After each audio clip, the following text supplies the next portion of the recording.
Malalago at maliliit ang dahon ng ipil-ipil. Bawat sanga nito ay hitik sa bunga. Sa bakuran man o sa kalye, ito ay makikita.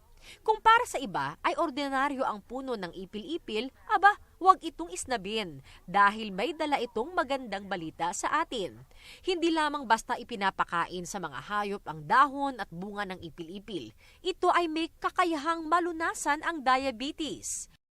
Yan ang isa sa magandang properties ng ipil-ipil since meron siyang antioxidants na kagaya ng flavonoids, tannin, carbohydrates, glucosides. Ang mga plant enzyme na yan yung nagpupunta sa gut natin at yun ang nagbibigay ng medicinal value kung meron kang sakit na diabetic. Yung level ng blood sugar bumababa.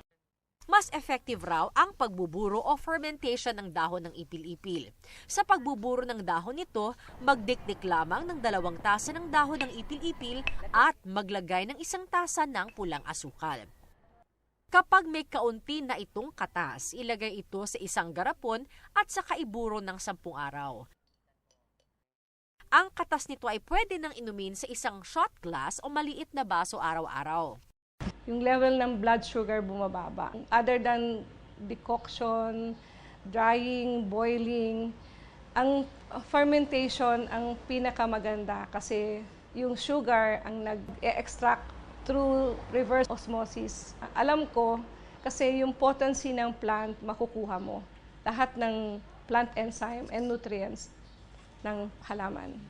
Hindi lamang pampababa ng asukal sa dugo ang nagagawa nitong bidang ipil-ipil. Pwede ring pampurga sa batang may bulate. Kumuha lamang ng katamtamang dami ng dahon nito.